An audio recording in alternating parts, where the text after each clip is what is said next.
¿Qué tal? Dios les bendiga, bienvenidos al canal. Mi nombre es Alan Muñoz y en esta hora quiero compartirles una palabra poderosa del Evangelio de Mateo, donde vemos a Pedro caminar sobre las aguas y a su vez somos testigos de los errores que cometió y cómo estos nos dejan grandes enseñanzas. Por medio de esta historia aplicaremos dichas lecciones a nuestra vida para crecer y fortalecernos espiritualmente. Y así vamos a la lectura del versículo principal. Pero viendo la fuerza del viento tuvo miedo y empezando a hundirse gritó: Señor, sálvame. Mateo 14:30. Los discípulos de Jesús habían iniciado un viaje a través del mar de Galilea hacia la orilla que está cerca de Capernaum.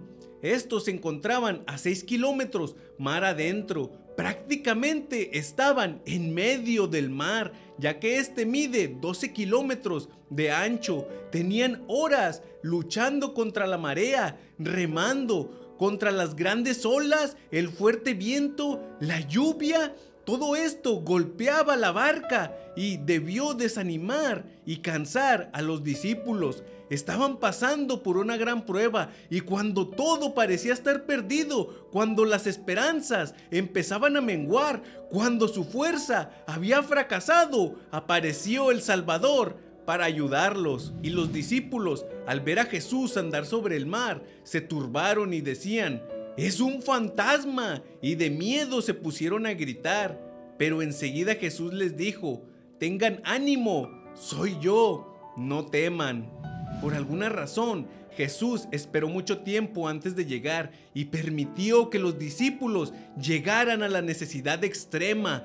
Todos estaban pasando por una gran prueba, pero entre todos ellos destaca uno. Y Pedro le respondió: Señor, si eres tú, mándame que vaya a ti sobre las aguas. Pedro fue el que más destacó y aquella noche aprendió grandes lecciones que cambiarían su vida. Y la primera lección que Pedro nos deja es no temer. Pedro caminaba hacia Jesús, sus ojos miraban al Señor, pero desvió la mirada y su valentía se terminó. Cuando miró el fuerte viento, tuvo miedo. Este se apoderó de él y comenzó a hundirse. Para entender lo que Pedro pasó aquella noche, es necesario repasar lo que quiere decir el concepto de temor. Y según la Biblia, ¿qué es el temor? Esta palabra proviene del hebreo yireat y también del griego phobos y significa que tiene el sentido de huir por estar atemorizado. Es la reacción afectiva ante la amenaza de un mal. Psicológicamente hablando, es una emoción intensa y desagradable provocada por la percepción de un peligro, ya sea real o imaginario. El miedo nos debilita y nos aleja de las promesas que Dios tiene para nosotros, y el miedo es el vínculo hacia la derrota. Por eso, en aquella ocasión, antes de que Pedro saliera de la barca, antes de que Pedro empezara a caminar por el agua, el Señor Jesucristo le dijo muy clara y enfáticamente: no temas. El Señor Jesucristo le advirtió diciéndole que no tuviera temor, que no tuviera miedo. Pero esto aún así sucedió en el corazón de Pedro. La Biblia también dice: no temas, porque yo estoy contigo. No te desalientes, porque yo soy tu Dios. Te fortaleceré, ciertamente te ayudaré. Sí, te sostendré con la diestra de mi justicia. El error de Pedro fue prestarle más atención al fuerte viento que a Jesucristo. Pedro desvió su mirada y nos deja muy claro el ejemplo de lo que no debemos de hacer. No debemos de desviar la mirada de Jesucristo. Nuestros ojos puestos en Jesús, el autor y consumador de la fe. A veces el problema nosotros mismos lo hacemos más grande por el simple hecho de estarle poniendo atención durante mucho tiempo. El problema va a estar ahí y estar pensando una y otra vez en él no lo va a cambiar, no lo va a quitar. Lo mejor que podemos hacer es poner nuestra mirada en Jesucristo, no desviar la mirada del Señor, estar siempre con nuestros ojos puestos sobre Él, la atención en Jesucristo. Solo así vamos a poder vencer la adversidad cuando pongamos todos nuestros sentidos en Jesús, en el Cristo. Y si ya hemos pasado por momentos así o estamos pasando por un momento de temor y no sabemos qué hacer porque el miedo nos ha inundado, Pedro también nos da un claro ejemplo de lo que debemos de hacer.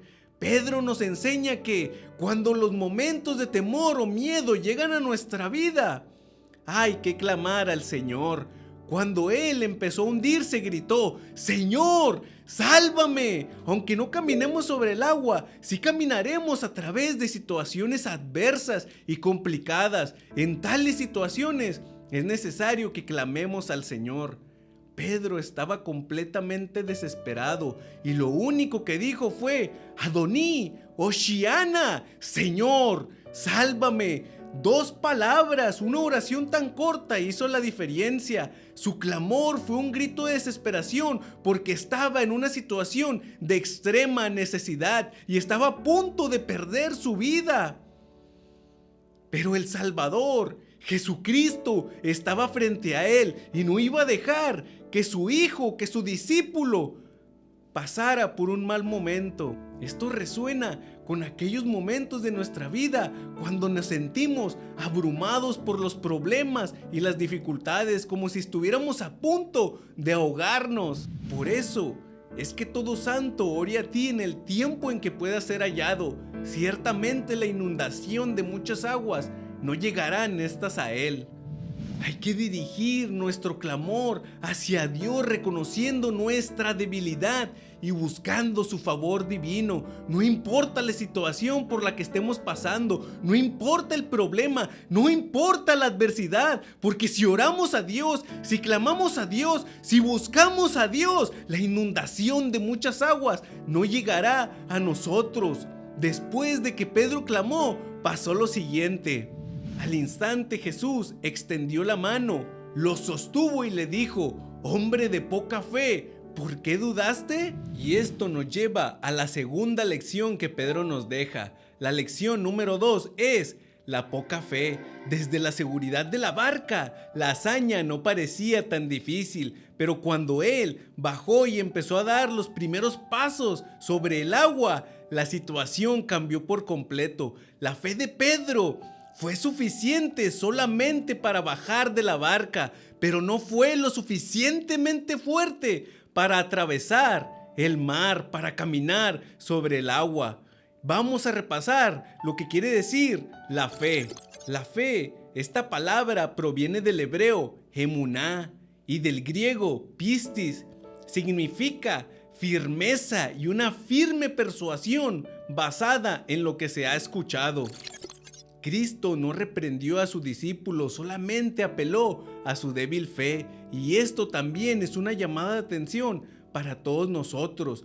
Dios nos está desafiando a cultivar, a construir, a prosperar en la fe, para que confiemos en Él en las situaciones que parecen insuperables. Al igual que Pedro, en ocasiones podemos empezar obedeciendo a Dios con mucha fe, pero después, cuando la situación se pone difícil, cuando la situación se pone tensa, cuando los problemas empiezan a llegar, porque hemos sido obedientes a Dios, a sus mandamientos, a su palabra, nos desanimamos, nos cansamos y nos hundimos como Pedro en el agua. Tenemos que saber que nuestra fe se fortalece cuando es llevada a los extremos que nunca hemos enfrentado. Así es como nos fortalecemos en la fe. Por eso Dios permite situaciones difíciles en nuestra vida, porque ahí es cuando Él obra, ahí es cuando nuestra fe, que es como el oro, se refina. Y este fortalecimiento es fundamental para nuestro crecimiento y para nuestra madurez. Y la Biblia lo explica de una mejor manera. Tengan por sumo gozo, hermanos míos, cuando se hallen en diversas pruebas, sabiendo que la prueba de su fe produce paciencia y que la paciencia tenga su perfecto resultado, para que sean perfectos y completos, sin que nada les falte. Tenemos que saber que a Dios le interesa nuestra fe. Él quiere que ésta se perfeccione, porque así como el miedo es el camino a la derrota, la fe es el camino, es el vínculo a la victoria. Porque todo lo que es nacido de Dios vence al mundo, y esta es la victoria que ha vencido al mundo, nuestra fe. Aunque Pedro sí tenía fe, esta no era lo suficientemente fuerte, porque no se había perfeccionado, porque no había pasado por momentos de extrema necesidad, porque no se había topado frente a frente con la adversidad, con un sinfín de número de problemas. Su fe empezaba a refinarse, su fe apenas empezaba a pulirse. Por eso Pedro no pudo llegar hasta donde estaba el Salvador, porque le faltó la fe, le faltó la convicción, le faltó la firme persuasión de lo que había escuchado. La fe en Jesucristo era lo que prácticamente le iba a defender en el camino por el agua. Y si somos hombres y mujeres de poca fe, digámosles de todo corazón a nuestro Señor: aumentanos la fe. Y estas palabras las dijeron ellos, sus discípulos, sus apóstoles. Sí, los apóstoles del Señor le pidieron a Él que le aumentara su fe. Cuanto más nosotros tenemos todo ese derecho de decirle: Señor, ¿sabes qué? En mi corazón no hay tanta fe, o en mi corazón no hay una firme convicción. Por favor, Señor, aumenta mi fe. Y el Señor lo hará, aumentará nuestra fe, pero a través de situaciones difíciles y tal vez a través de situaciones extremas. Así es como el Señor aumenta la fe. Jesús no solo apeló a su débil fe, sino que también le preguntó: ¿por qué dudaste? Lo cual nos lleva al tercer punto, la duda. La duda aparece cuando la fe es débil. El significado de esta palabra es muy interesante. Vamos a revisarlo. La palabra duda proviene del griego diacrino y significa separar completamente, retirarse, estar sin camino o estar sin recursos.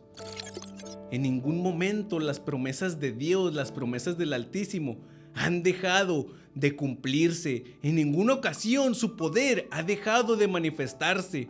Y entonces, ¿por qué dudar? ¿Por qué dudar de que el Padre puede suplir? ¿Por qué dudar de que el Padre puede hacer su obra en nosotros? ¿Por qué dudar de que el Padre va a hacer su voluntad en nuestra vida? No dudemos, porque la Biblia también dice: pero que pida con fe, sin dudar, porque el que duda es semejante a la ola del mar, impulsada por el viento y echada de una parte a otra. No piense, pues, ese hombre que recibirá cosa alguna del Señor, siendo hombre de doble ánimo, inestable en todos sus caminos. La comparación del que duda es muy precisa para calificar a aquel que está dudando, como si fuera un mar que se mueve a cada momento, que cambia en cada circunstancia. Así como el viento controla al mar y lo hace inestable, así también la duda controla el corazón de aquel que no está firmemente sujeto a la fe. Tal inestabilidad no nos permite alcanzar las bendiciones que vienen del Padre Celestial. Todo esto actúa contra nosotros y no nos deja alcanzar nuestros objetivos en la vida, ya sean materiales o espirituales o cualquier otro objetivo que tengamos. La duda nunca nos permitirá avanzar. Aquel que duda es una persona de doble ánimo, es una persona de doble pensamiento, es una persona de doble alma, o como si tuviéramos una doble cara. Y tal vez pueda surgir la pregunta: ¿acaso hay alguien que nunca dude? Y la respuesta es que no. Todos dudamos en algún punto de nuestra vida o cuando tomamos alguna decisión. Lo que la Biblia nos dice es que no seamos personas de dos pensamientos divididas, es lo que nos quiere decir. Por un lado, pensamos que las peticiones que le hacemos a Dios pueden ser contestadas, pero por otro lado, estamos dudando en que Dios nos vaya a responder. No sé si soy lo suficientemente claro. Pedimos y por un momento tenemos fe y creemos, pero pasa el tiempo cuando no vemos respuesta y empezamos a dudar porque no vemos que esa petición, que esa oración se responda. No debemos de ser así. Si vamos a pedir algo, si vamos a hacer algo, tiene que ser con la certeza de que las cosas van a ser a la voluntad de Dios. Tenemos que confiar en Dios y no dudar en Él, no dudar de su palabra. Cuando Jesús le preguntó, ¿por qué dudaste? Tal vez Pedro debió haberse asombrado porque las razones eran lógicas. Estaba agotado por tanto remar, estaba lleno de miedo por la tormenta y también por el supuesto fantasma que ellos habían visto. Y estaba a punto de ahogarse, estaba a punto de perder su vida. ¿Cómo no iba a dudar en un momento de debilidad? Él nunca se había encontrado en una situación similar, por eso comenzó a dudar. La duda es un enemigo poderoso que nos desestabiliza y aún más cuando estamos pasando momentos como los que pasó Pedro. Cuando nos hundimos, ahí es cuando llega la duda. No sabemos cómo vamos a salir de ese problema. No sabemos si Dios nos va a ayudar a pesar de que estemos orando. La duda de Pedro comenzó cuando fue y vio el fuerte viento. Si aplicamos esto a nuestra vida, ¿qué es lo que a nosotros nos hace dudar? ¿Qué es lo que estamos viendo que nos hace dudar? ¿Qué es lo que estamos oyendo que nos hace dudar? Sea lo que sea, no dejemos que esa duda entre a nuestro corazón y nos desconecte de la fuente de protección, de la fuente de poder y de la fuente de bendición que es Jesucristo. Para superar la duda debemos de fijar nuestra mirada en Jesucristo y recordar sus palabras y sus promesas, creyendo que Él va a proveer, creyendo que Él nos va a socorrer en el momento oportuno, creyendo que Él va a hacer de su voluntad en nuestra vida y no dudando que Él va a dar de su poder para salir de la situación en la cual nosotros nos enfrentemos. Creyendo en Él y nunca dudando. En conclusión, la historia de Pedro nos deja grandes lecciones acerca de no temer, de la fe y de la duda. Recordemos que el Señor siempre estará a nuestro lado y que cuando lo necesitemos, Él extenderá su brazo de poder para sostenernos. Dios te bendiga y nos vemos hasta el próximo video. Bendiciones.